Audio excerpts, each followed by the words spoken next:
गणपति बप्पा मौर्य। दोस्तों, अनंत चतुर्दशी के पर्व पर आज हम आपको एक पौराणिक कथा सुनाएंगे।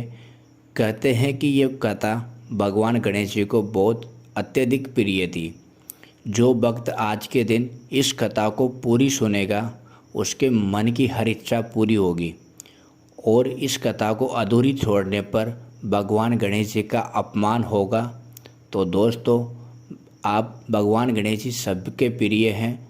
ये विघ्न हरता है, सभी कष्ट और बाधाओं से मुक्ति दिलाते हैं और इनको बुद्धि के देवता भी कहा जाता है। तो दोस्तों, वीडियो को पूरी सुनना और साथ ही हमारे चैनल को सब्सक्राइब करके वीडियो को लाइक ज़रूर करना। एक सुशीला नाम की लड़की थी। उसके पिता सुमंत एक ब्राह्मण थे, जिन्होंने सुशीला की मां के निधन के बाद कर्कश नाम की एक महिला से दोबारा शादी की। लेकिन सुशीला की सौतेली मां उसे खूब परेशान और प्रताड़ित करती थी। जब उसकी शादी का समय आया तो उसने फैसला किया कि वो अपने पति कौंडिन्य के साथ कहीं दूर चली जाएगी। दोनों पति पत्नी यात्रा करते समय पास की एक नदी से गुजरे। नदी को देख कौंडिन्य नहाने चले गए और उसकी पत्नी सुशीला ने देखा कि उसके पास में कुछ महिलाएं प्रार्थना कर रही हैं। वह उनके साथ शामिल होते हुए उनसे उनकी पूजा के बारे में पूछने लगी, तो उन्होंने बताया कि वे अनंत चतुर्दशी की पूजा कर रही थी। जब सुशीला को अनंत की मन्नत के बारे में पता चला तो उसने भी उसे रखने का फैसला किया। महिलाओं ने उसे अनुष्ठान सिखाया। उसके बाएं हाथ पर औपचारिक धागा बांध दिया। उसके बाद दोनों पति पत्नी चमत्कारिक रूप से समृद्ध हुए। एक दिन उसके पति कौंडिन्य ने उससे व्रत का कारण पूछा। जब उसने उसे वो बताया तो वो उस पर क्रोधित हो गया और सुशीला का धागा लेकर आग में फेंक दिया। इसके बाद अचानक से परिवार पर दुर्भाग्य का तांता लग गया और वे दरिद्र हो गए। तब जाकर उन्हें समझ में आया कि यह सब अनंत की वजह से हुआ है। दोस्तों, कहानी को पूरी सुनना और हमारे चैनल को सब्सक्राइब ज़रूर करना, लाल बटन दबाकर, और लाइक ज़रूर कर देना। उन्हें घोर तपस्या करनी पड़ी। जब उन्होंने अनंत के दर्शन किए तो उन्हें पता चला कि वो सर्वोच्च भगवान विष्णु के अलावा और कोई नहीं थे।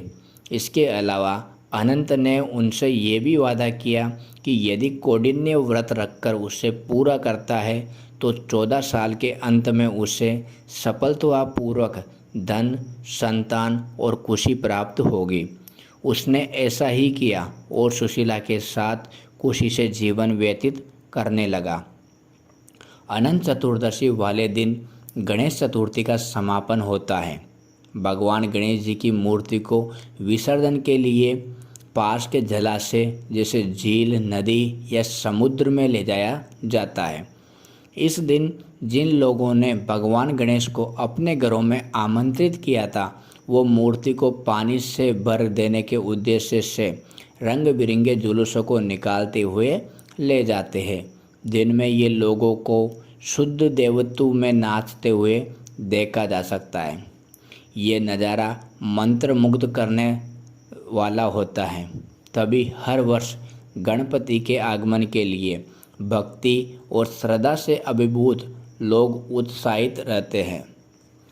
अनंत चतुर्दशी पर्व पर रखे व्रत में कुछ तला हुआ आटा और मीठा व्यंजन बनाया जाता है और आधे व्यंजन ब्राह्मणों को दिया जाता है।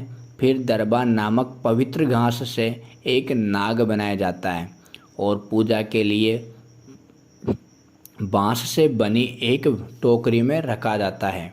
पूजा के लिए उपयोग की जाने वाली सामग्री में सुगंधित फूल, एक तेल का दीपक और अगरबत्ती शामिल है। तैयार भोजन में से कुछ सांप को चढ़ाया जाता है। इसके अंत में भक्तों की कलाई में रेशम की डोरी बांधी जाती है और इस तार को अनंत कहते हैं। इसमें 14 गांठें होती हैं और आमतौर पर कुमकुम से रंगा जाता है। महिलाएं अपने हाथ में और पुरुष अपने दाहिने हाथ में इस गांठ को बांधते हैं। इस व्रत का मुख्य उद्देश्य परमात्मा की पवित्रता और समृद्धि अर्जित करना है। ये वक्त व्रत द्वारा 14 वर्ष की अवधि तक रखा जाता है। दोस्तों, जिसको भी हमारी वीडियो समझ में आई है और वीडियो अच्छी लगी है तो हमारे चैनल को सब्सक्राइब करना, वीडियो को लाइक करना और गणपति बाबा का जयकारा ज़रूर लगाना। धन्यवाद।